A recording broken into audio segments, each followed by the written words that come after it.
We go hands-on the Verizon Galaxy Nexus and tell you all about it. Have you ever heard of Google Mageia? And malware seems to be the top news for Android this week. All this and more coming up right now.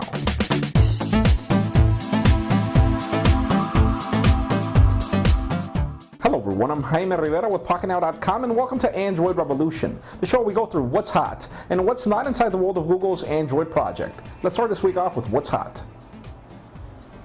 Since the hottest news of the week have to do with the Verizon Galaxy Nexus, let's go through our week's coverage. First of all, make sure you catch Adam Lane's recent video unboxing of the Verizon Galaxy Nexus, which proves to be a very compelling device. Aside from that, Jeff later talks us through the LG Nitro HD from AT&T, which seems to be quite compelling, not in design-wise, but it does have really good specs, like for example an HD display and LTE for AT&T. Aside from that, Joe Levi later walks us through how to get the APK file to get Google Wallet on your Verizon Galaxy Nexus, which you most likely already purchased. And if you're not really a fan of circles in the folders design for Ice Cream Sandwich, make sure you catch the link in the description with details on how to get it changed into a box or a folder or whatever you want.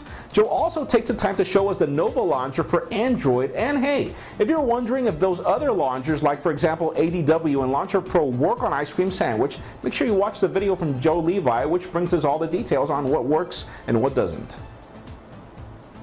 Software updates have been the hottest news this week, and well, the hottest one of them all is the fact that Google has just released their update for Ice Cream Sandwich for the Nexus S. If you're currently carrying a Nexus S, the difference between it and the Galaxy Nexus is a bit compelling, but hey, you could probably save yourself a couple of bucks. Just update. It's currently free, so test it out and see what it's looked like.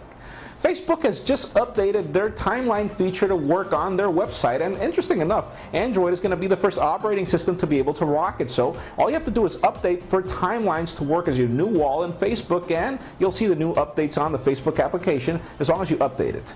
If you're also worried about getting Adobe Flash and Ice Cream Sandwich, don't be anymore, because Adobe has just released the update for Flash Player to work on Ice Cream Sandwich.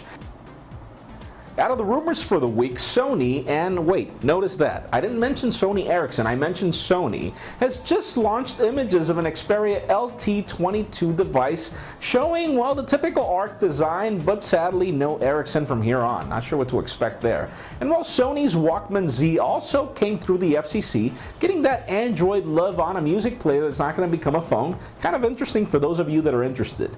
And while Sony now spells even more images of the Xperia Nozomi, which plans to be the ARC HD, though sadly it seems to be like a catch-up to current devices out there, like for example the Galaxy Nexus. If you had any doubts about all the buzz about this LG Spectrum, we also had images of the device for retail. And while the Verizon Galaxy Nexus also popped up on images and even a video showing an extended battery and a chubbier battery cover.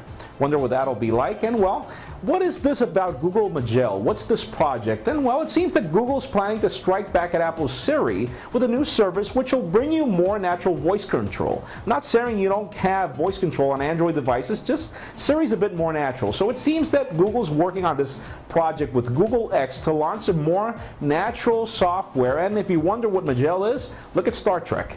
And while it seems that the project's quite compelling, though sadly it was planned to be out by this holiday season, so it seems that Google needs to be doing a little catch up on timing, and let's see what happens in the end.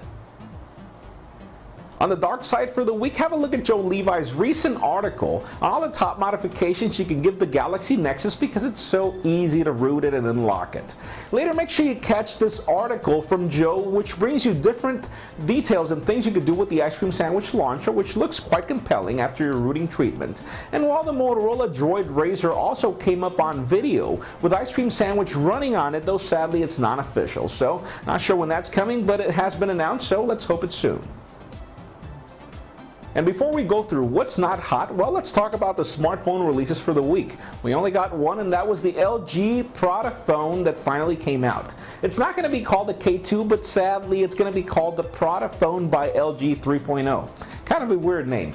The specs are quite compelling if you compare it to anything that's out there from last year. Sadly, it's going to bring a WVGA resolution display in this decade. Sad news for the device, because so far, if it wasn't for the display, the device would be really good.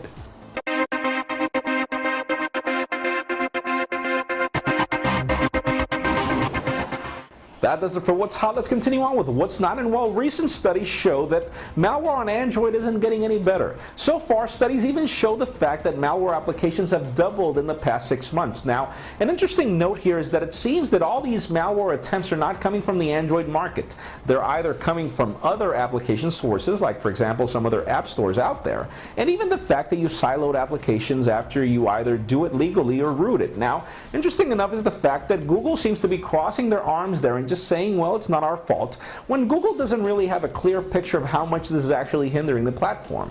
I think that Google should actually consider the fact that no matter where malware comes from, it should be treated by Google itself and probably deal with it somehow, because any other way people are going to stop consuming Android smartphones just because they aren't safe. Imagine an enterprise without Android smartphones in the future. Seems kind of grim to me. That's it for today's show. Thank you very much for watching. I'm Jaime Rivera. Remember to give us a thumbs up if you like what you saw. That's it for now.